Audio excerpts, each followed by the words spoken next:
You're listening to the Nerd to Know Media Network.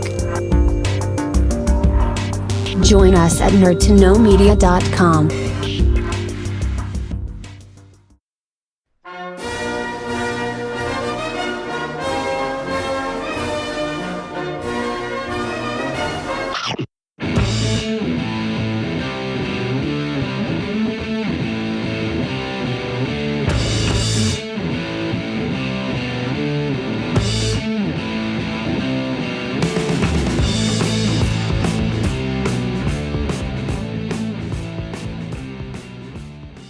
Hi everyone and welcome to Bite Size Britain, the podcast that takes you on a whistle-stop tour of historical and just really interesting places around Great Britain that you may or may not know about. As I said in the initial episode, this is kind of going to be based on a mix of places I've visited, so my own experiences, my own interest in the history of certain places, but also, you know, at times there'll be places that I haven't yet visited that I just really love the stories that lie behind them. So yeah, you know, strap in for the next sort of 10-15 minutes, whatever it'll be, and I hope you enjoy this stuff. So in this episode, I decided to kick the series off really with somewhere that's got particular importance to me. And it's really somewhere that is these days on my doorstep. So a place that not everyone may know about. I mean, when I say I live in Newton Abbot, obviously depending who I'm talking to, people either know it because I'm talking to people that live here as well, or people may not even know where it is. So Newton Abbot is historically a market town here in South Devon. Ideally situated really for access links to major places like Torquay, about 7 miles in one direction, and then you've got Exeter about 12 miles in the other. As well as that, we're literally where I am anyway, in my part of Newton Abbot, we're only a few miles away from the borders of Dartmoor, which takes you onto one of my favourite parts of Devon. I could probably go and explore Dartmoor for weeks at a time and not get bored. But I moved to Newton Abbot officially moved to Newton Abbot in 2005, but I've been visiting here since 2000, and it's where my wife has always lived. Been with her for 21 years now, pretty much. So yeah, ever since I was 16, I've been visiting Newton Abbot, and like I say, since 2005, I've had the pleasure of living here. And there's a particular place within Newton Abbot that really holds not only sentimental kind of value to me, it's got some historic significance as well. And that is a place which is situated, I think it's just, I haven't got a map in front of me, I'm pretty sure it's sort of just west, literally just west of the main town centre of Newton Abbot, a place called Bradley Woods.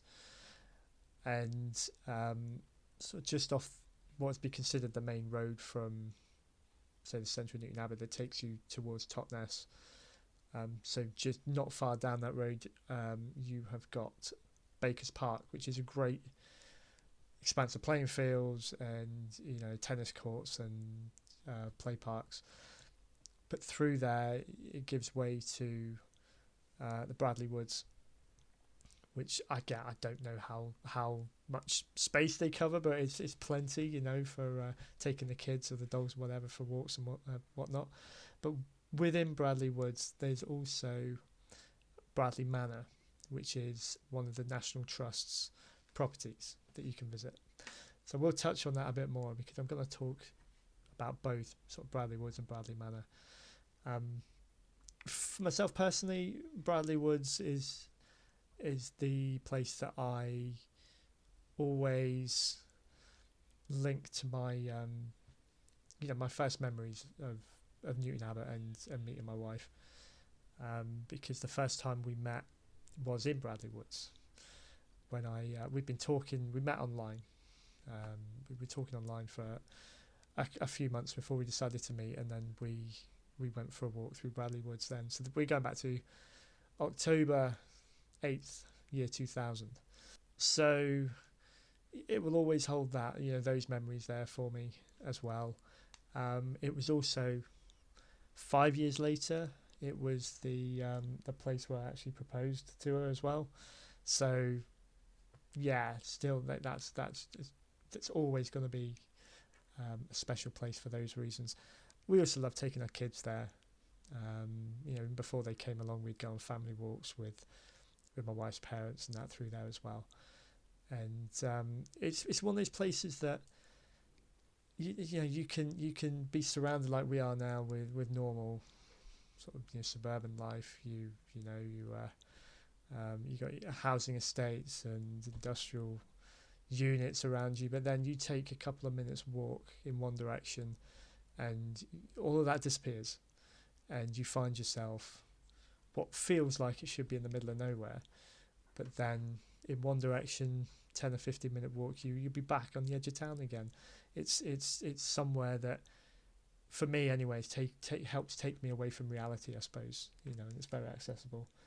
But aside from my own, again, sentimental memories of Bradley Woods, it also bled into it was a source of one of the first inspirations behind my first novel.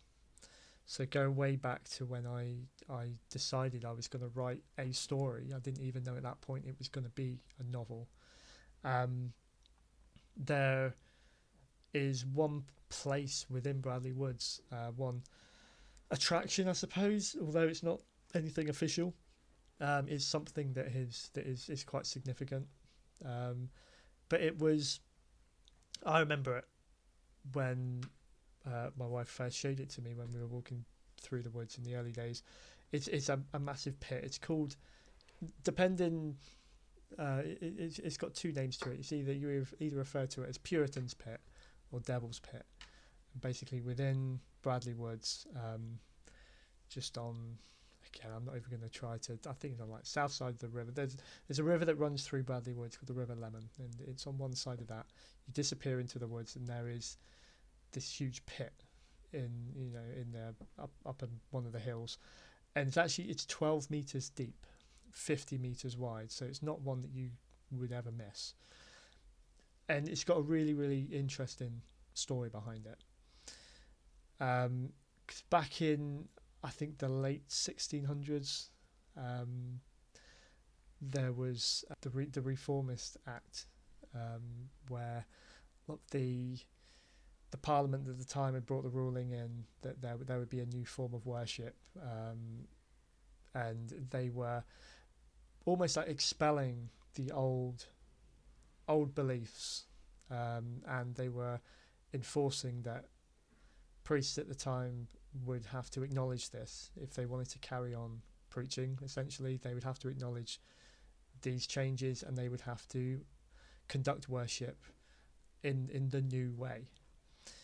And there were many priests that did not conform to this, and so then they would be subject to almost like manhunts in a way. They would be either forced to take on the new regime, the new religion, or they would be cast out of their roles.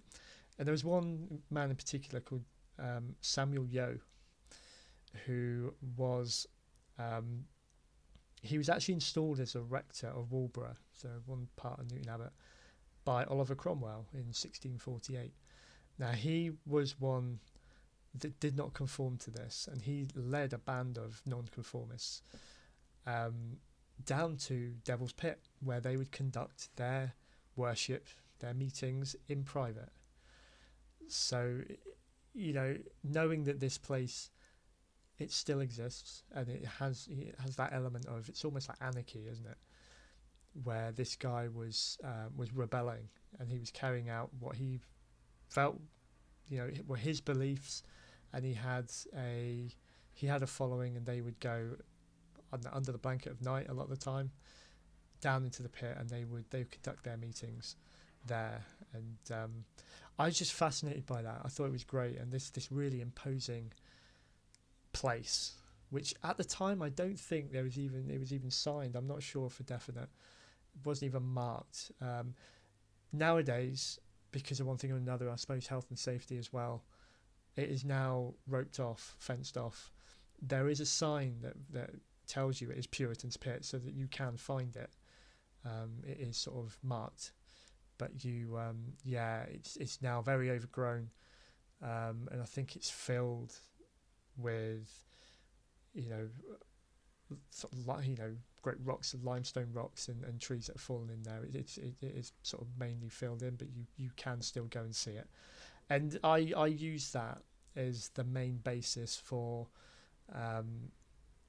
what would essentially become the Council of Eternal Light, the main antagonist group, I suppose, in the Wildemore Apocalypse, which started with when I wrote Acolyte, my first novel. And the character of Samuel Yo was the character of Julius Archibald, who was the leader of this group, was heavily based on Samuel Yo. And lately, it's been brilliant actually with Newton Abbot Library that is only quite recently reopened. Not far from, it's just on the edge of the town centre, really not far at all from Bradley Woods, Baker's Park. They've actually got a Bible in there which was once owned by Samuel Yo, and it's quite a worn thing, but they've got it on display, and it was fantastic to see that, obviously after having this link to that sort of element of that history.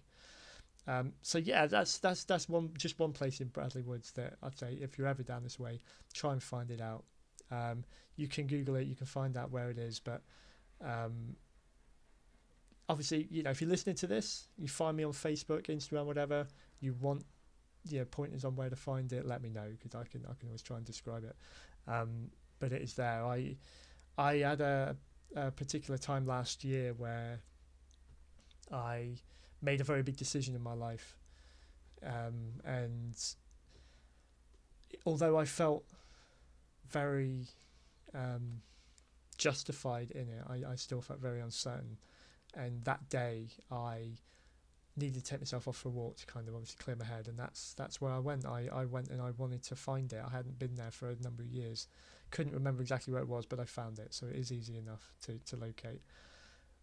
But as I mentioned at the top, within Bradley Woods you also have Bradley Manor, which actually is it's a medieval manor house situated within Bradley Woods. It now belongs to the National Trust, so any National Trust members there can go and visit it. I'm still yet to do it, would you believe? All the National Trust properties I will probably account in this series, throughout the course of this, that I have visited. I still haven't visited Bradley Manor. But it is actually one of the most complete manor houses in Devon, which I never knew how significant that was. And it was originally built within the 13th century, and then part of it was a new part was actually added in the 15th century. Actually built, I think it's going back to the early 1400s. It was built by a couple called Richard and Joan Yard, and I believe he actually became the Sheriff of Devon in 1442. So again, very significant, a lot like the role that William Yo had in Devil's Pit. So this whole area, it's, if you're ever visiting Newton Abbot, it seems like it's quite a place to visit, to find out whether you want to go searching for Devil's Pit, whether you want to go and visit Bradley Manor, or whether you just want to walk through, walk through the woods down by the river, throw some stones in the river, or go out and just walk in the Greenland. It's fantastic. So yeah, there we go. That's just one place, right on my doorstep, has a real significance to me personally. Has a very interesting story behind it. There's a lot more to it as well. There is actually, I've recently found out, there is a ghost who is supposedly haunts Bradley Woods, and it is of a man who it was a horseman, a young horseman, who was killed in an accident whilst riding his horse through the woods. Haven't been able to find out any more about it, so anyone listening to this who may have more information about this or be able to steer me in the right direction, I'll be really, really interested in finding out more about that. But yeah, so stick with the series, stick with the podcasting, and listening again if you enjoy things like this, like I do, places in quirky, interesting places that you may not know about that have got a story to tell. So yeah, this has been Bite Size Britain. Join us again for the next one. Thank you.